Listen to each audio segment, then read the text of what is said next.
Gerai, apie ką dabar čia naują vaizdo įrašą sukurt? O ne, tik ne vėl.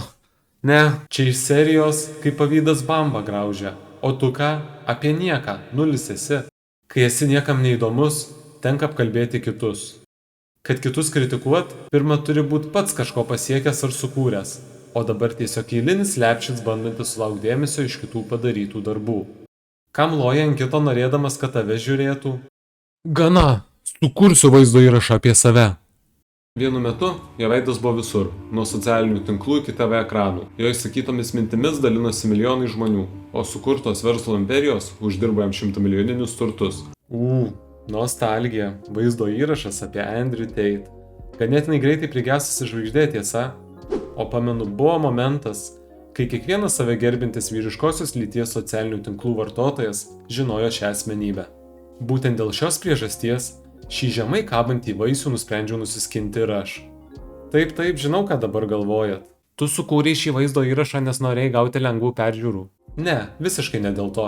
Tiesiog tuo metu man tai pasirodė kaip pati lengviausia ir įdomiausia tema, kadangi buvau girdėjęs ne vieną Andrew Tate citatą internete, o ir pačią priešistorę žinau ganėtinai neblogai. Tik vienas įdomus faktas. Šio vaizdo įrašo idėją brandinau net metus laiko.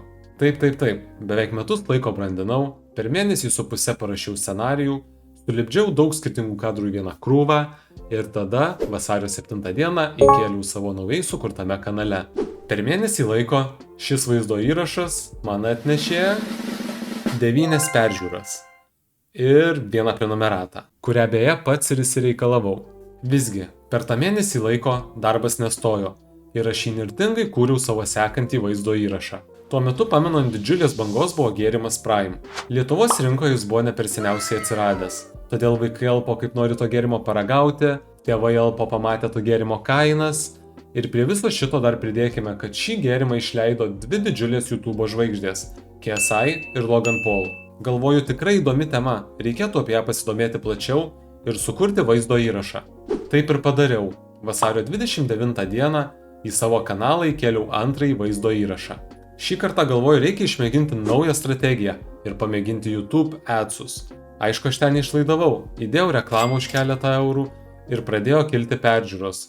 Tik nepamirškit, kad šiuo metu mano pirmasis blynas turėjo tik 9 peržiūras. Todėl kaip per pusdienį reklamos dėka sulaukiau 150 peržiūrų ir net 4 kartus pasididinau savo prenumeratorių kiekį iki solidžių 4. Labai apsidžiaugiau, bet reklamas vis tiek išjungiau. Žinote kodėl? Iš tų peržiūrų nebuvo jokios naudos, nes didžioji dalis žiūrovų tą vaizdo įrašą išjungdavo vos po keletos sekundžių, ko pasekoje tai darė daugiau žalos, negu davė naudos. Bet čia jau aš turėjau 4 prenumeratorius, 4, iš kurių 3 manęs net nepažįsta. Tos didžiulės džiaugsmo bangos vedinas, kovo 31 dieną išleidau jau 3 savo epizodą pavadinimu Nuomonės formuotojų eros pabaiga – dirbtinis intelektas užkariauja internetą. Iki pat šių dienų tai yra mažiausiai peržiūrų sulaukęs mano vaizdo įrašas. Manau, daug apie šios temos aktualumą ir mano thumbnailo grožį pasako sulauktos 6 peržiūros, kurių sulaukiau per beveik pusę metų. Greičiausiai, jei būčiau buvęs bent kiek jaunesnis, būčiau metęs šį savo naująjį hobį ir tikrai neteisęs savęs dėl tokio pasirinkimo. Nereikia pamiršti, kad jeigu ne YouTube adsai, mano pirmi 3 vaizdo įrašai būtų surinkę apie 30 peržiūrų. Ir čia jau susumavus bendrai. Džiaugiuosi, kad tuo metu jau suvokiau, kad tai yra tiesiog proceso dalis ir kiekvienas naujas vaizdo įrašas yra galimybė tobulėti bei kurti įdomesnį turinį ateityje. Būtent tuo metu visus mano vaizdo įrašus siejo vienas dalykas. Ir ne, tai nėra mano išsigandęs veidas ar vienoda tonacija sakomos mintys. Jeigu turi jaunesnių brolių ar seserų, o gal net ir savo vaikų, yra didelė tikimybė, kad girdėjai apie šį mistinį gėrimą.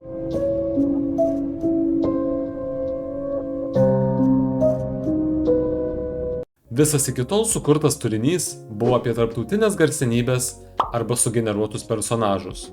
Ganėtinai tolimą ir svetimą Lietuvos rinkai, tiesa? Negana to, po 3 įkeltų turinio vienetų supratau, jog internete yra žymiai geresnių ir kokybiškesnių vaizdo įrašų, kurie išsamiau ir daug įdomiau pristato jau anksčiau mano apkalbėtas temas. Ir taip vienai minčiai bevėjant kitą, man į galvą šovė geniali mintis.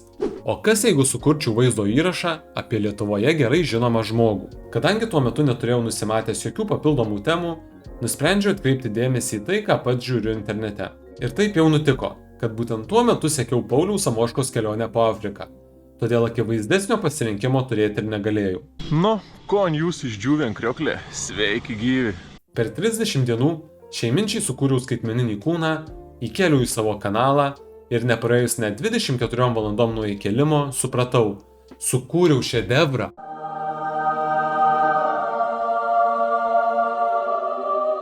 Dvylika peržiūrų jau per pirmą parą, 25 per savaitę ir 38 per mėnesį. Šie skaičiai lėmė, kad per 30 dienų daugiau nei dvigubai pasididinau savo bendrą peržiūrų skaičių, sulaukiau prieš tai dar nematyto mygtuko patinka paspaudimų kiekio ir to man užteko, jog suprasčiau, kad man reikia daugiau klauto. Tai yra einu teisingu keliu. Einu teisingu keliu. Gerai, kad laiku pasitaisiau. Žinoma, nenorėjau kurti vaizdo įrašų tik tam, kad galėčiau juos įkelti. Vienas pagrindinių kriterijų temos pasirinkimo procese, kuris beje puikuojasi ir mano kanalo aprašyme, yra kurti apie tai, kas man pačiam būtų įdomu. Būtent šio mano įsitikinimo dėka gimė tema, kuri man atnešė iki tol dar nematytų dalykų – neigiamų komentarų. Bet pradėkime iš pradžių. Turbūt didžioji dauguma iš jūsų vis dar prisimena tokį kūrėją Karmos draugas. Ir žinoma jo kurtą benamio iššūkį. Kas toliau? Dabar mes įmam interviu. Dabar baigsis pinigai ir eisiu bomžauti. Pradinis kapitalas 100 eurų, negaliu dirbti samdomo darbo, turėsiu kažkaip suktis. Tikras fenomenas. Žmogus pradėjęs nuo nulio, vos per savaitę laiko tapo bene labiausiai aptarinėjimų YouTube kūrėjų Lietuvoje, o vėliau lygiai tokiu pat tempu ir dingęs iš interneto. Kadangi pats sekiau šį iššūkį, bei laukiau naujų epizodų, atėjus tokiai netikėtai pabaigai, nusprendžiau paanalizuoti visą Karmos draugo kanalą, sureaguoti į tam tikrus epizodus ir visus šiuo minčių kratiniu pasidalinti su jumis. Nors pats kūrimo procesas užtruko tikrai nemažai, bet temos populiarumas dar buvo nedingęs ir tai puikiai pasimatė mano naujo vaizdo įrašų komentarų skiltyje. Vieniems aš buvau niekas, kitiems buvau tiesiog kūrėjas siekiantis sulaukti dėmesio iš kitų padarytų darbų ir nors didžioji dauguma komentarų buvo būtent tokie, bet aš dar niekada savo jaunoje YouTube karjeroje nesijaučiau taip gerai, nes pagaliau mano sukurtas vaizdo įrašas iššaukė kažkokią žmonių reakciją. Iki tol tos visos peržiūros buvo tiesiog skaičius ekrane, o dabar turėjau jau kažkokį apčiuopiamą dalyką ir bendrą suvokimą, ką žmonės mano apie mano kūrybą. Šiandien, sėdėdamas čia, galiu drąsiai sakyti, kad būtent šis vaizdo įrašas buvo tas sniego gniūžtė, kuri išjudino visą mano kanalą. Spalio mėnesio viduryje pasiekiau pirmuosius 50 prenumeratorių ir čia nusprendžiau pabūti šiek tiek drąsus. Gal net per daug drąsus. Ir įsikėliau ambicingą tikslą – 100 prenumeratorių iki metų pabaigos. Žinoma, tuo metu net nenutuokiau, kas manęs laukia. Kibau į darbus ir per nepilnus 3 paskutinius 2024 metų mėnesius sukūriau 3 vaizdo įrašus. Visų jų istorijos yra labai panašios. Todėl norėdamas sutaupyti jūsų brangų laiką, viską apibendrinsiu keletų sakinių. Kiekvienas iš mano jau anksčiau minėtų darbų buvo vis aukštesnis ir aukštesnis laiptelis visais žiūrovų susidomėjimo aspektais. Tiek like paspaudimais, tiek naujais prenumeratoriais, tiek ir komentarais. Atrodo, dar visai neseniai džiūgau, kad sulaukiu bet kokio dėmesio į savo žiūrovų. Bet dabar jūsų įžvalgų dėka sugebėjau pastebėti savo klaidas, žinau, kur turėčiau padirbėti plačiau ir persėdau naujos kėdės, tiesiai prieš kompiuterio ekraną. Spalio mėnesio viduryje įsikeltą tikslą pasiekiau per keletą savaičių, o dabar galiu pasidžiaugti, kad jūsų yra net 6 kartus daugiau negu galėjau pasvajoti tuomet. Neįmanoma net žodžiais apsakyti, koks dėkingas esu už tai, kad žiūrit mano sukurtą turinį, paspaudžiat mygtuką patinka, užprenumeruojat kanalą ir taip aktyviai reiškiat savo nuomonę komentaruose. Ir nors 2024 pavyko uždaryti su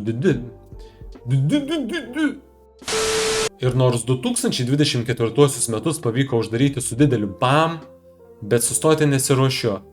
Ir toliau sieksiu savo pagrindinio tikslo, kuris yra užrašytas ant mano kanalo viršelio. Nuo nulio iki kūrėjo. Na o dabar, kaip aš jūs galiu palikti be palinkėjimo? Todėl kiekvienam iš jūsų linkiu gerų naujųjų metų, siekite savo tikslų, pildykite svajones ir svarbiausia, būkit laimingi. Šiandien iš manęs tiek. Iki. Bang, bang, automatas G atran 6 šiam 6 ką į kapą nusineši, cygė peši, artėja Ragnarokas, nervų neramina, nes kai girdi, ištinka šokas.